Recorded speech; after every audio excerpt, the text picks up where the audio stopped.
Bonjour et bienvenue sur Au Bon Sens. Je vais vous présenter une recette de fabrication d'un pain maison qui va être réalisé manuellement, c'est-à-dire sans machine à pain. C'est un pain économique qui sera meilleur qu'en boulangerie et très facile à réaliser par exemple avec les enfants.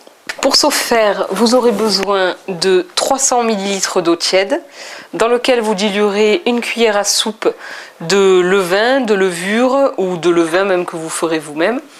540 g de farine en mélange, donc là c'est un mélange de farine blanche complète et de farine de seigle, et de 8 g de sel, d'une balance de précision et d'un saladier pour mélanger le tout. Vous pouvez rajouter en plus dans ce pain des olives, des graines, des herbes, des fruits secs, ce que vous voulez. Ici on a rajouté des graines de lin et des graines de tournesol pour faire un pain aux céréales. Donc vous prenez votre levain que vous mettez dans votre saladier. Vous mettez l'eau tiède pour pouvoir le diluer. Voilà, et vous remuez afin qu'il n'y ait absolument aucun grumeau.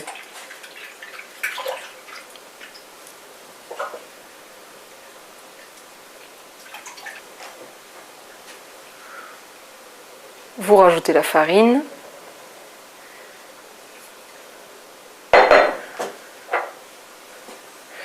Le sel. Et tous les autres ingrédients que vous avez voulu rajouter dans votre pain, les fruits secs, les olives, les herbes, ce que vous désirez. Donc vous commencez à mélanger.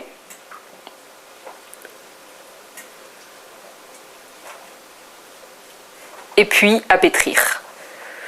Donc voilà, le pétrissage se fait pendant à peu près 5 minutes. Le but est tout simple, d'obtenir une pâte homogène. Avec deux caractéristiques, donc non seulement qui ne colle pas aux doigts, mais en plus qui n'est pas cassante. Donc si vous obtenez une pâte qui colle aux doigts, vous pouvez rajouter de la farine pour la rendre plus solide. Et si vous obtenez une pâte cassante, vous pouvez rajouter de l'eau pour la rendre plus liquide.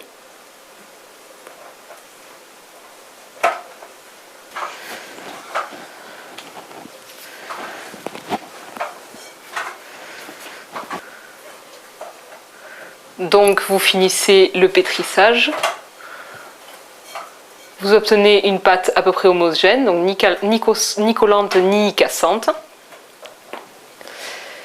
Et là, vous commencez à taper avec la tranche de la main, énergiquement, pour achever de mélanger les ingrédients et rendre la pâte lisse et parfaitement homogène. Bon, vous vous fiez au niveau du temps, vous vous fiez à la qualité de la pâte qui doit être bien lisse. Ça dure à peu près 3 minutes. Donc voilà la fin de la tape du pain. Vous obtenez une pâte bien lisse, bien homogène. Vous la reposez dans le saladier. Vous prenez alors une planche. Voilà. Et là, vous étalez la pâte et vous la repliez sur elle-même, voilà, en laissant de l'air. Donc le but c'est d'emprisonner de l'air à l'intérieur. Donc en quantité c'est à peu près une dizaine de fois.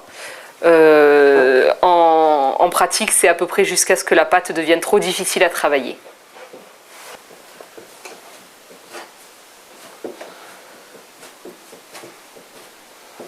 Donc là on arrive à la fin de l'étalage, vous faites votre dernier repliage et vous mettez grossièrement en forme de boule dans le même saladier que vous recouvrez d'un linge chaud mouillé. Vous mettez à l'abri de l'air dans un endroit chaud, entre 20 et 30 degrés. À l'abri de l'air, c'est-à-dire plutôt à l'abri des courants d'air, donc dans un four ou dans un micro-ondes, pendant 3 heures minimum. L'idéal est de le laisser toute la nuit. Voici là un pain qu'on avait préparé la veille.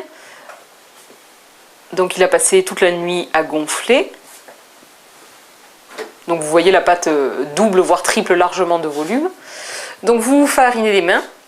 Vous appuyez sur la pâte doucement pour faire sortir l'air.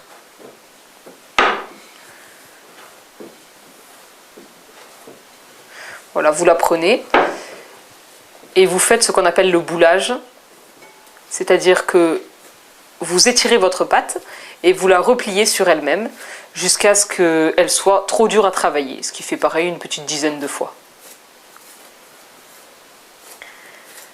Donc voilà, vous arrivez à peu près à votre dernier tirage.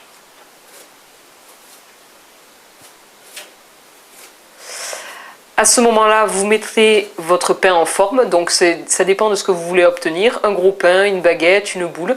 Là, pour la vidéo, on va faire une boule. Vous la recouvrez tout simplement de farine pour l'esthétique. Un pain à la sortie du four sera bien plus joli s'il est recouvert de farine et en plus, il ne collera pas. Vous posez votre pain sur votre plaque à four qui a été là ici recouverte de papier sulfurisé. Et vous la mettez 30 minutes, toujours pareil à l'abri de l'air, 30 minutes ou 1 heure, en l'ayant recouvert d'un torchon sec. Donc le pain a gonflé pendant 30 minutes ou 1 heure. À ce moment-là, vous entaillez. Voilà, vous me faites un petit peu la forme que vous voulez.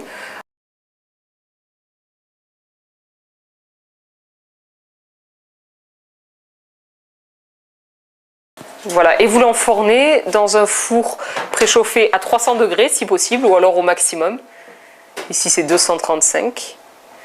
Voilà, la cuisson en principe c'est 10 minutes à 300 degrés, 10 minutes à 210 degrés et 10 minutes à 180. Donc c'est-à-dire une demi-heure. Pour un pain plus petit, ce sera 8 minutes, 8 minutes et 8 minutes. Et pour un pain plus gros, c'est 12, 12 et 12. Donc on va montrer un petit passage au niveau en cours de cuisson. Là, on est à 10 minutes. Donc vous voyez que le pain ressemble vraiment à une fleur qui éclot au niveau des entailles. C'est tout l'intérêt de faire des entailles, c'est pour que le pain cuise bien à l'intérieur et soit très esthétique. Donc après la cuisson, voilà le résultat. Le mieux c'est de prendre le pain et de le poser sur une grille afin qu'il reste bien croustillant. Voilà, donc régalez-vous avec ce délicieux pain campagnard préparé à l'ancienne. Et à très bientôt sur Au Bon Sens.